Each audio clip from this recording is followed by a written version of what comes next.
Per 9000's game room. So Yoshi's Safari is a light gun shooter game developed and published by Nintendo for the SNES. It's the only game in the Mario franchise to feature first-person shooting gameplay, and it requires the SNES's Super Scope light gun to work. This is the first time you would see Mario packing heat, something we wouldn't see in a Mario title again until Mario Met the Rabbids on the Switch.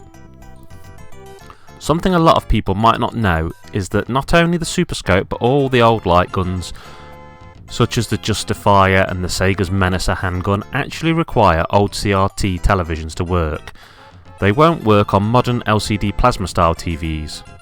So if you want to play this game on an actual SNES, then you're going to need quite a bit of stuff.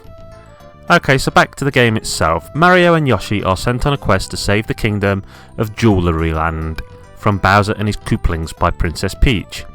This is a place which, as far as I know, we never ever hear of again in the Mario world. To do this, they have to travel through levels as Mario riding on Yoshi, shooting enemies like Goombas and Koopas while collecting power-ups and coins. At the end of each level there's a boss fight with an enemy, a Koopaling or Bowser. In order to beat these dastardly villains, you basically have to shoot their projectiles while working out their weak point and shooting it.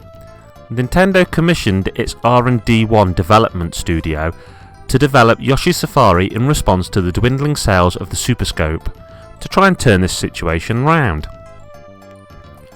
It's interesting to note that Yoshi's Safari was the first Super Scope title to use the SNES's Mode 7 graphics mode. And this title was basically make or break time for the scope. If this thing sold like hotcakes, Nintendo would keep supporting the scope, and if it bombed, then Nintendo would drop the scope. Back in the day, Yoshi's Safari received positive reviews, with its presentation, visuals and gameplay being praised. Some magazines actually claiming that it was the best Super Scope title ever. It did receive a lot of criticism, however, for its short length and its low difficulty. Ultimately, when it came to the game buying public though, the game was a flop. It failed commercially and went by largely unnoticed by most people, and so it signals the death of the Super Scope. This wasn't the case for me. I actually got this game brand new. I believe it was one Christmas. And at the time I had no idea that this would be the last proper Super Scope game.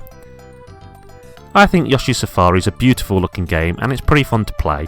It really does manage to capture that Mario feel, but it's not the sort of game you'd play for hours and is instead more of a quick blast of arcade on the rails shooting style action. I love the music, I love the graphics, and I think it's a bit of an overlooked gem. I would give the game a 7 out of 10, recognising it as good but rather lacking in content. Ultimately, I don't think it's worth buying a cart of this game because of the fact most people won't have a CRT TV setup anymore, and it's a lot of hassle grabbing one now for a game which I don't think anyone is going to invest that much time into. It's a crying shame that this never received a re-release, as in particular a Wii conversion or sequel using the Wiimote would have been a very welcome addition to that platform, and it would have been much easier to pull out and play nowadays. If you really want to play this on a SNES, then the cheapest I've seen loose carts go for is around £15. But as I've said, getting the cart's probably not the biggest worry for most people. You obviously need the right kind of TV, the Super Scope, the cart, the machine, the whole shebang. If you're into emulating games, then it's cool to point out that using SNES emulators you can play the game with a mouse, which is how I captured the footage for my review, and I actually found this made the game more challenging, and it didn't really harm the enjoyment of it, for me at least. Okay, that's Kerr9000 signing off saying keep on gaming.